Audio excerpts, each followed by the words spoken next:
दोस्तों, क्या आप जानते हैं L&T कंपनी इतनी बड़ी कैसे बनी? और क्या आपको पता है L&T कंपनी की शुरुआत कैसे हुई थी? और क्या आप जानते हैं L&T कंपनी क्या क्या बनाती है? दोस्तों, आज की हमारी इस वीडियो में हम L&T के ही बिजनेस एम्पायर और सक्सेस जर्नी के बारे में जानने वाले हैं। गुजरात के सरदार सरोवर डैम के पास बनी सरदार पटेल की 182 मीटर ऊंची स्टैच्यू ऑफ यूनिटी दुनिया की सबसे ऊंची मूर्ति है। और गुजरात के ही मोडेरा में बनी नरेंद्र मोदी स्टेडियम दुनिया की सबसे बड़ी क्रिकेट स्टेडियम है, जिसमें 1,32,000 लोग एक साथ बैठकर क्रिकेट का मजा ले सकते हैं। इसके साथ ही मुंबई, दिल्ली और बैंगलोर के इंटरनेशनल एयरपोर्ट, सऊदी अरब का रियाद मेट्रो और दिल्ली की लोटस टेम्पल जैसी खूबसूरत इमारत को बनाने वाली कंपनी है L&T Larsen and Toubro limited. ये नाम सुनकर शायद आपको ऐसा लगेगा कि ये कोई विदेशी कंपनी है, लेकिन ऐसा नहीं है। L&T भी टाटा, बिरला और रिलायंस जैसी अपने देश की ही एक कंपनी है, जिसने इंडिया के डेवलपमेंट के लिए काफी काम किया है। वैसे देखा जाए तो कंस्ट्रक्शन का काम L&T का बैकबोन है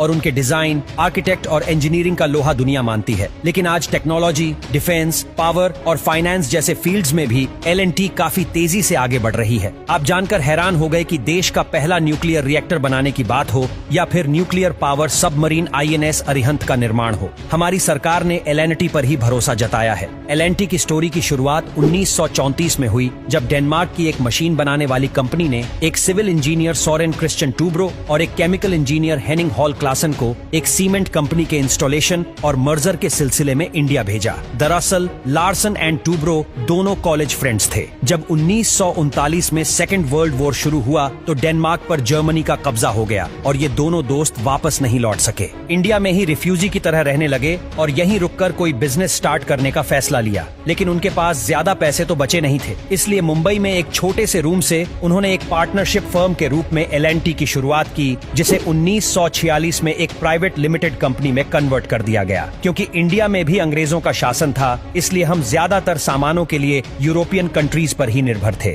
लार्सन एंड टूब्रो इंडिया की जरूरतों को अच्छी तरह से समझते थे और बिजनेस कैसे करना है ये भी उनको अच्छी तरह से पता था। वे कई यूरोपियन कंट्रीज के एजेंट बन गए और लोगों के रिक्वायरमेंट के हिसाब से सामान का इंपोर्ट करने लगे। डेनमार्क से भी रिलेटेड इक्विपमेंट मंगाकर वो इंडिया में सप्लाई करते थे। वॉर का समय था, जिसकी वजह से काफी सारे शिप्स डैमेज हो गए थे, जिनके मरम्मत की जरूरत थी। लार्सन एंड टूब्रो को इसमें भी एक मौका दिखा और छोटा सा वर्कशॉप खोलकर शिप रिपेयरिंग का काम भी शुरू कर दिए। लेकिन इस काम को उन्होंने अपने कोर बिजनेस के साथ मर्ज नहीं किया, बल्कि इस ऑपरेशन को हैंडल करने के लिए उन्होंने हिलडा लिमिटेड नाम की एक सेपरेट कंपनी बना दी। माना जाता है कि टाटा ने ही L&T को इंस्टॉलेशन के फील्ड में उतरने का मौका दिया था, जिससे उनकी किस्मत बदल गई। दरअसल टाटा ने किसी जर्मन कंपनी को एक सोडा ऐश यानी कि वॉशिंग सोडा प्लांट लगाने का ऑर्डर दिया था, लेकिन वर्ल्ड वॉर की वजह से जर्मन इंजीनियर्स ने इस प्रोजेक्ट को छोड़ दिया और टाटा ने इसी काम को L&T को सौंप दिया था। अब L&T के हिसाब से तो यह एक बड़ा काम था और उससे भी बड़ी बात यह थी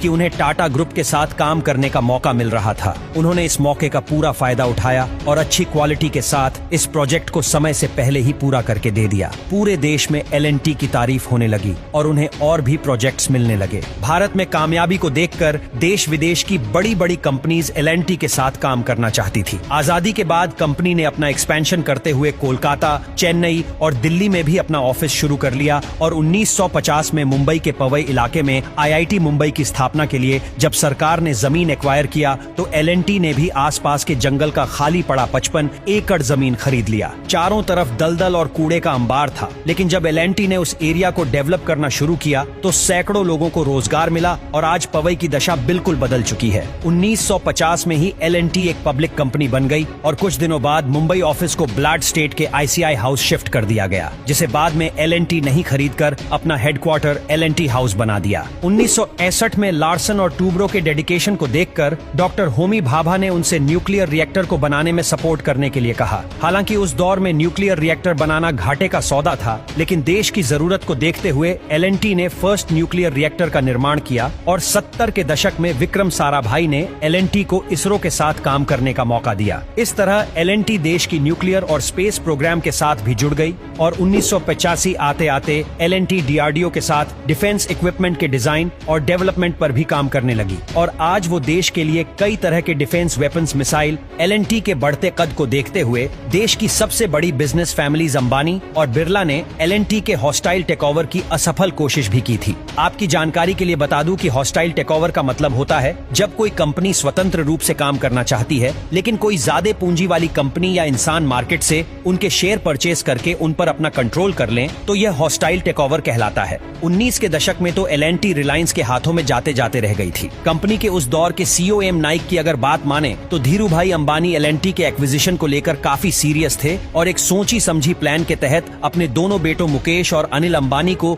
बोर्ड ऑफ डायरेक्टर्स में जगह भी दिला दिए थे। हालांकि एल&टी बोर्ड इस बात को अच्छी तरह समझ रहा था कि अंबानी कंपनी पर पूरा होल्ड चाहते हैं। धीरे धीरे कंपनी में अंबानी की हिस्सेदारी बढ़कर लगभग 19% तक हो गई, लेकिन 1989 में पॉलिटिकल सिनारियो कुछ इस तरह बदला कि धीरू भाई अंबानी के हाथ से यह मौका निकल गया, क्योंकि उस वक्त एल&टी की सबसे बड़ी शेयर होल्डर LIC आगे आई और सरकार के इंटरफेयर के बाद अंबानी को एल&टी से बाहर जाना पड़ा। हालांकि एल&टी का मुश्किल दौर अभी खत्म नहीं हुआ था। रिलायंस ने जब अपनी हिस्सेदारी कम की तो आदित्य बिड़ला ग्रुप ने उस हिस्सेदारी को खरीद लिया। ऐसे एम नायक ने अपने कर्मचारियों को समझाया कि यदि हम सब मिलकर कंपनी का शेयर खरीद ले तो कोई बाहरी कंपनी को खरीदने की कोशिश नहीं करेगा। उनकी बात का असर हुआ और एल&टी एम्प्लॉइज ट्रस्ट ने बिरला की पूरी हिस्सेदारी खरीद ली और एक सेटलमेंट के तहत अपना सीमेंट बिजनेस यानी कि अल्ट्राटेक सीमेंट बिरला को सौंप दिया। दोस्तों, रिलायंस या बिरला ने एल&टी को हासिल करने के लिए जो प्रयास किया उसे सही या गलत के तराजू पर तौलना ठीक नहीं, क्योंकि यह धंध है और अपनी एम्बिशन और विजन को पूरा करने के लिए कंपनीज तेजी से उभरते हुए अपने कंपेटिटर को रास्ते से हटाना चाहती है। और अगर हम एल&टी की ही बात करें तो 2006 में एल&टी ने इस स्पेक्ट्रम इन्फोटेक नाम की एक सॉफ्टवेयर कंपनी को एक्वायर किया था और 2019 में माइंट्री नाम की एक बड़ी टेक्नोलॉजी कंपनी का हॉस्टाइल टेकओवर कर अपने में मर्ज कर लिया था। दोस्तों, आज एल&टी 100 से ज्यादा सब्सिडी के साथ दुनिया के 50 देशों में काम कर रही है